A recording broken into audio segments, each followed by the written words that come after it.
Nak fokus dalam pembelajaran, nak fokus dalam kerja, bukan benda yang mudah. Nak tahu tips-tips untuk kekal fokus?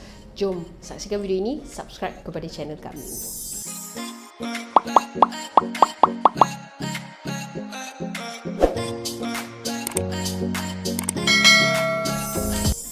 Assalamualaikum dan selamat sejahtera semua.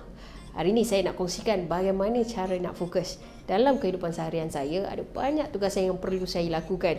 Saya perlu baca hal-hal berkenaan dengan undang-undang, terutamanya kes undang-undang dan juga segala tulisan-tulisan yang berkaitan dengan kertas kausa daripada mahkamah. Kadang-kadang dalam pembacaan saya, dalam tugasan harian saya ini, saya akan get stuck dengan beberapa keadaan yang mana menyebabkan saya hilang fokus, terutamanya kerana ini.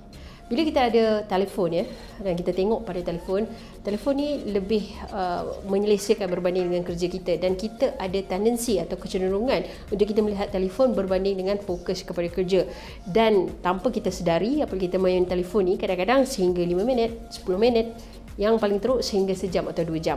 Masalah fokus ini bukan sahaja berlaku kepada saya, yang mana ianya berlaku kepada golongan pelajar, golongan yang bekerja dan kepada mereka-mereka yang memerlukan masa untuk fokus kepada kerja. Jadi hari ini saya nak kongsikan beberapa kaedah yang saya sendiri gunakan dan juga kaedah-kaedah yang ada di internet atau dalam Play Store untuk kita kekal fokus.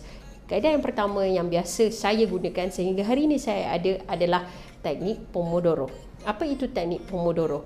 Masalah saya, setiap kali saya membuat bacaan, seperti saya katakan tadi, dia mudah hilang fokus. Selain daripada masalah telefon, kadang-kadang apabila ada kaki tangan yang minta saya untuk merujuk kepada kerja-kerja dan minta saya semakkan kerja-kerja. Daripada tadi yang saya sedang fokus bekerja, tiba-tiba ianya jadi hilang. Kaedah Pomodoro ini, dia menetapkan masa dalam tempoh 25 minit, dan 25 minit ini akan dilakukan tanpa gangguan. Anda boleh download aplikasi Pomodoro. Selama 25 minit ini anda akan melakukan kerja dan fokus tanpa melihat kepada telefon, tanpa membenarkan pihak lain mengganggu anda. Kemudian selesai sahaja tempoh 25 minit ini, anda diberikan rehat 5 minit. Sewaktu 5 minit ini anda boleh minum air, anda boleh pergi ke tandas, kemudian sambung semula kepada peringkat yang kedua, iaitu Pomodoro yang kedua. Kita akan mula balik kitaran Pomodoro yang pertama tadi, iaitu 25 minit. Sekali lagi, tanpa telefon, tanpa gangguan, anda hanya kekal fokus sahaja selama 25 minit. Selesai sahaja 25 minit ini, anda diberikan masa lagi 5 minit untuk melakukan segala urusan yang macam contoh nak cek surat, atau dalam masa 5 minit ini sahaja. Dan kebiasaannya Pomodoro ini mempunyai 4 cycle atau kitaran yang menjadikan keseluruhan masanya adalah 2 jam. Pun begitu, bukan senang nak fokus dalam tempoh 2 jam dalam satu hari, dan kaedah Pomodoro ini sentiasa digunakan oleh pelajar untuk kekal fokus. Cara yang seterusnya, bagaimana hendak kita pastikan kerja-kerja kita ini dijalankan. Kadang-kala disebabkan masalah jadual. Contoh, kita dah atur to-do list sehingga 10 to-do list. Tapi apabila kita mula masuk pejabat, ada orang hubungi, ada kerja-kerja, ada staf yang merujuk, ataupun mungkin kita sebagai pelajar, kita dah tetapkan 10 bahan bacaan atau 5 bahan bacaan pada kadar sehari.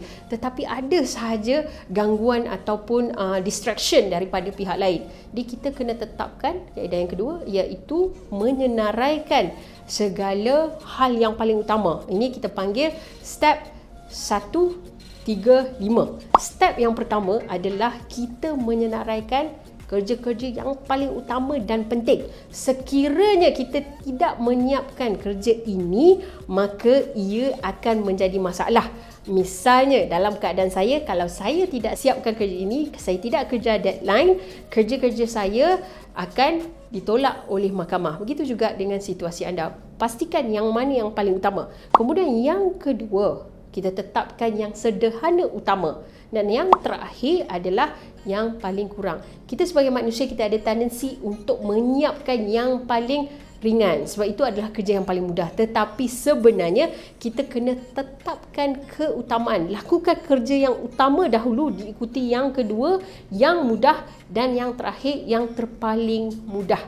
Langkah yang ketiga, cara ini lebih interesting dan mungkin juga sesuai digunakan kepada golongan remaja. Malahan saya sendiri pun ada menggunakan, iaitu kita panggil gamification. Bagaimana gamification ni bermaksud kita menjadikan segala senarai harian kita ini sebagai satu perkara yang interesting.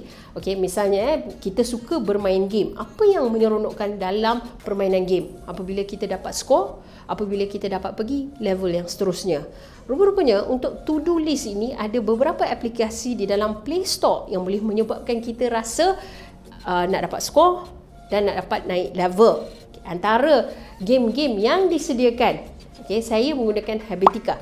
Habitica ini kita boleh meletakkan beberapa list to do, habit dan beberapa features lain yang diletakkan di dalam itu. Misalnya, kalau saya berjaya menyiapkan list to do saya tekan tick, saya akan dapat markah. Dan setiap permarkahan yang ditambah itu akan menyebabkan saya naik level. Dan setiap kali apabila level telah dinaikkan, sistem permarkahannya akan lebih. Misalnya, kalau level pertama, permarkahannya hanya 20 sahaja. Tetapi untuk masuk level kedua, permarkahan akan dipertingkatkan. Bermakna anda perlu menyelesaikan segala list to do atau habit yang telah anda tetapkan di dalam Habitica.